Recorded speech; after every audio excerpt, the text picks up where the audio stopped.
Hello everyone, good morning, welcome to my channel. আশা করছি তোমরা সবাই খুব ভালো আছো। তো তোমরা দেখেই বুঝতে পারছো যে আমি বাড়ি এসেছি। তো দিওয়ালির জন্য বাড়ি এসেছি, আর ভাইফোঁটাও আছে সামনে।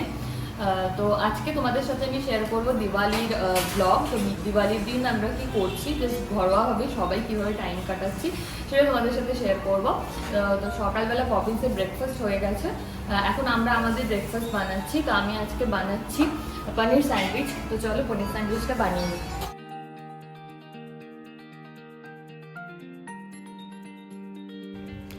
এই ডিটেল রেসিপিটা আমার চ্যানেলে অলরেডি দেওয়া রয়েছে, তোমরা চাইলে সেখানে গিয়ে দেখতে পারো। ওই জন্য আমি আর পুরো রেসিপিটা এখানে শেয়ার করলাম না।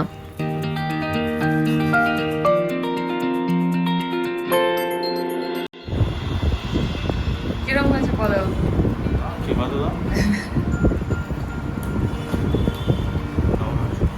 দারুণ আছে, নুন টুন ঠিক আছে, একদম পারফেক্ট। চাটনিটা খুব ভালো আছে, চাটনিটা খুব ভালো হয়েছে, ক্রিস্পি হয়েছে বাইকটা। খুব ভালো। রিসেন্টলি আমি একটা এয়ার ফ্রায়ার পারচেস করেছি, যেটা হচ্ছে 11 ডিজিটাল এয়ার ফ্রায়ার। হওয়ার পরে আমি অনেকটা বেশি ওয়েট গেইন করে ফেলেছি, সেই জন্য আর ফ্রাইড আইটেম আমাদের খাওয়া হয়েই যায়।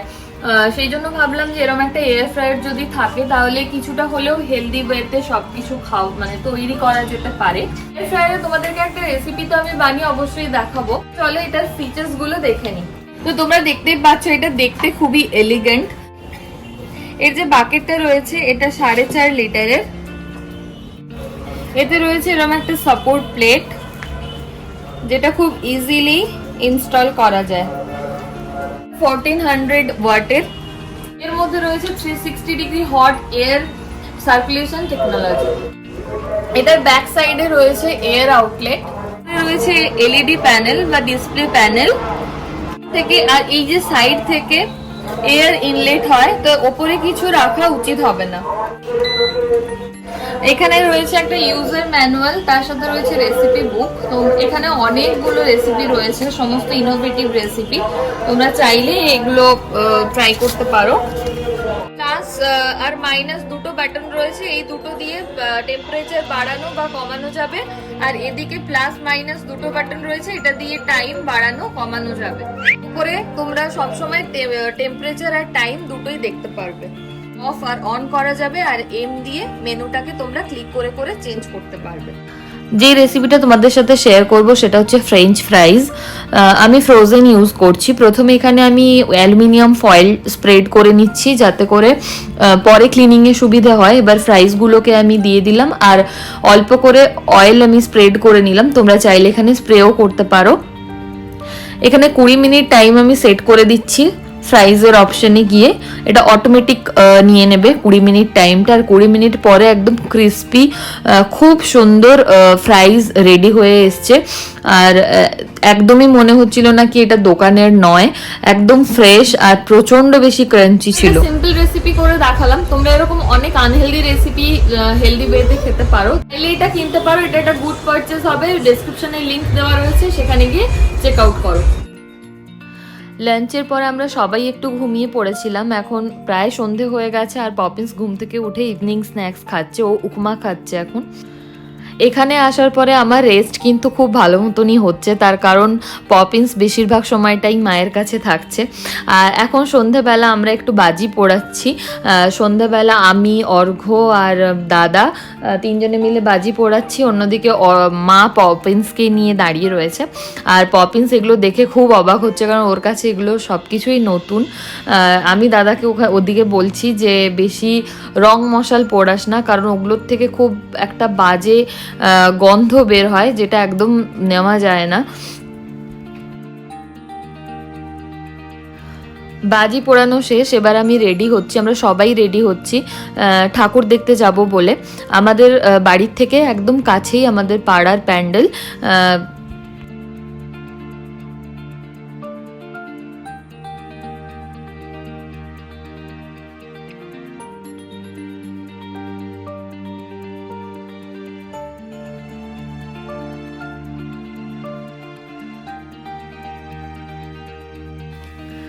তো আমরা এখন বাড়ি ফিরে গেছি, এটা ডিনার টাইম। ডিনারে আমরা লুচি, কুমড়োর তরকারি, আলু ভাজা আর মিষ্টি খাচ্ছি। কালী পুজোর দিন আমাদের বাড়িতে ভাত হয় না, লুচি অথবা পরোটাই হয়।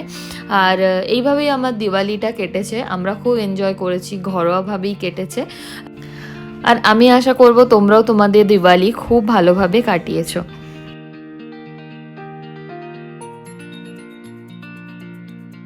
আজকে হচ্ছে ভাইফোঁটা। ভাইফোঁটার দিন আমি সারাদিন কি করছি সেটা তোমাদের সাথে শেয়ার করবো। আর সব থেকে স্পেশাল যেটা সেটা হচ্ছে আজকে, হ্যাঁ, তোমার এই বছর প্রথমবার মানে প্রথম ভাইফোঁটা তোমার, সেই জন্য ওকে ওর দিন মানে আমার মা ফোঁটা দেবে। তো সেটা আমার জন্য খুব এক্সাইটিং, কারণ প্রথম বছরও ফোঁটা নিচ্ছে ওর জন্মের পর। তো সেটা সবকিছু তোমাদের সাথে শেয়ার করবো। তো চলো, আমি এখনো চান করিনি, তো দাঁড়াও শোনে, চান টান করে ফ্রেশ হয়ে নিই, তারপর আমি ব্রেকফাস্ট বানাবো। আমি একটা নতুন রেসিপি ট্রাই করব, সেই রেসিপিটা তোমাদের সাথে শেয়ার করবো। আর রেসিপিটা আমার নয়, সেটা পপিন্সের কাম্মার। ও একবার বাড়িতে আমরা গেছিলাম পুজোর সময়, তখন ও এটা আমাকে বানিয়ে খাইয়েছিল সবাইকে। তো এটা খুব ভালো লেগেছিল আমাদের, সেই জন্য ওর থেকে আমি জেনেছি। তো এটা এখানে আমি ট্রাই করবো। আমি যদিও কলকাতাতে আমি ট্রাই করেছি আমাদের ফ্ল্যাটে, খুব ভালো হয়েছিল খেতে। তো ওটাই আমি এখানে সবাইকে খাওয়াবো আর কি। তো চলো, আর বেশি দেরি করবো না, প্রথমে রেসিপিটা দেখে নাও।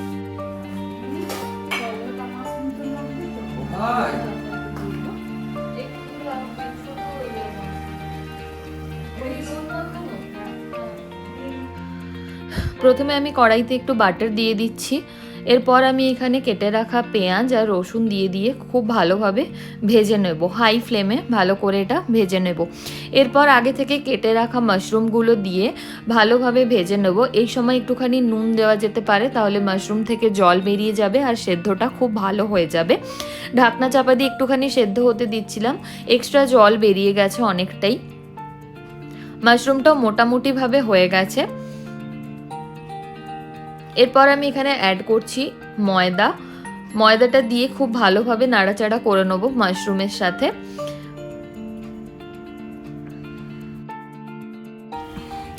এটাতে অল্প অল্প করে দুধ দিতে হবে, আর দুধ দিয়ে এটাকে মিক্স করে যেতে হবে।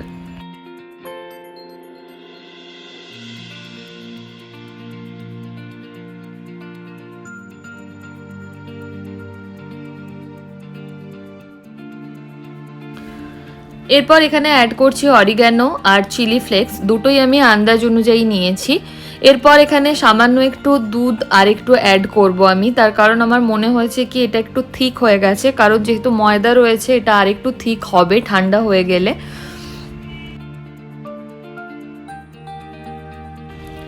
এরপর এখানে আমি দুটো চিজ স্লাইস অ্যাড করছি, তোমরা চাইলে এখানে মজরেলাও ইউজ করতে পারো। দিয়ে ভালোভাবে আমি মিক্স করে নেবো, দিয়ে ঢাকনা চাপা দিয়ে এটাকে রেখে দেবো। এরপর এখানে আমি গরম ব্রেডগুলোকে একেবারে গরম গরম আমি টোস্ট করব, আর এটা স্প্রেড করব। এটা স্যান্ডউইচ ঠিক নয়, এটা স্প্রেডের মতন ইউজ হবে।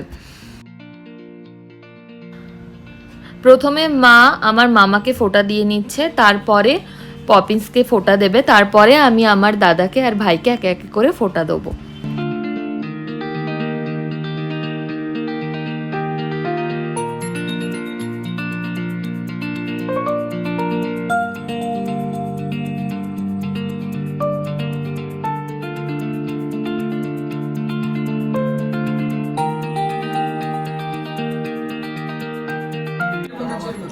জয় রাধে জয় রাধে জয় রাধে। ভাই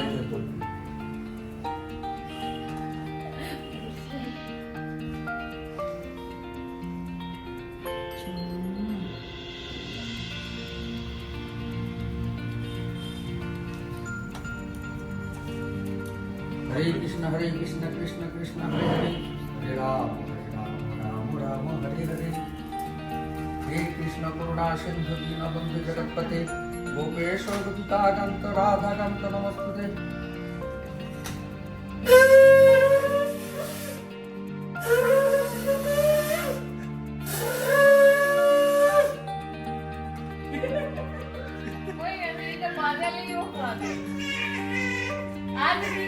अच्छा তুমি বাজাও, তুমি বাজাও না, তুমি গাও। এই না, এই দিয়ে দিচ্ছি না, এই গাটা দিয়ে দিচ্ছি তোমাকে, দেখো না। আচ্ছা আচ্ছা, পুরোটা গুছিয়ে দিন। দাদাকে দি, দাদা বড়। ভাইয়ের কপালে দিলাম ফোঁটা, জমের দুয়ারে পড়লো কাঁটা, যমুনারায় জমলো ফোঁটা, মেরি আমার ভাইকে ফোঁটা।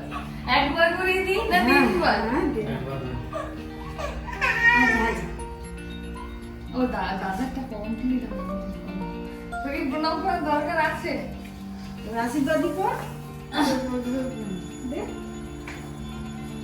আশীর্বাদ থাকবো। ভালো করে কর। ওইটা ওইখানে রেখে দেওয়া।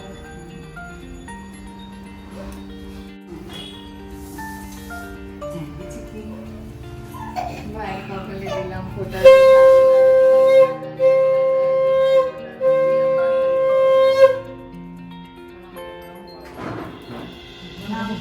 মামুর হাত মাথায় একটু হাত ভালো দিলে। করে প্রণাম করো। মামু সামনে পরীক্ষা। পরীক্ষা ভালো করে দিবে। সামনে পরীক্ষা। ফোঁটা নেওয়ার পর্ব শেষ, এবার লাঞ্চ। লাঞ্চে আমাদের খুব সিম্পল মেনু ছিল, ভাত, পটল ভাজা, আলু ভাজা, বেগুন ভাজা, ডাল, আলু পোস্ত, চিকেন কষা আর চিংড়ি মাছের মালাইকারি। এই ছিল। আর সমস্ত রান্নাই মা নিজের হাতে করেছে, আর প্রত্যেকটা রান্নায় অসাধারণ হয়েছিল। তো এই ছিল আমার দিওয়ালি আর ভাইফোঁটার ভ্লগ। আশা করি তোমাদের ভালো লেগেছে আমার এই ভ্লগটা। যদি ভালো লাগে লাইক কমেন্ট শেয়ার করো আর সাবস্ক্রাইব করো আমার চ্যানেলটাকে। নেক্সট ভিডিওতে খুব শিগগির দেখা হচ্ছে। জানি আমি খুব দেরি করে করে ভিডিও দিচ্ছি। পপিন্স এখন অনেকটাই ছোট, তোমরা বুঝতে পারছো। আমার দুটো চ্যানেল সামলে আমি রেগুলার ভ্লগ আপলোড করতে হয়তো পাচ্ছি না, তবে আমি কথা দিচ্ছি যে আমি রেগুলার ভ্লগ দেওয়ার বার থেকে চেষ্টা করব। তো আজকের জন্য টাটা, সবাই ভালো থেকো, সুস্থ থেকো।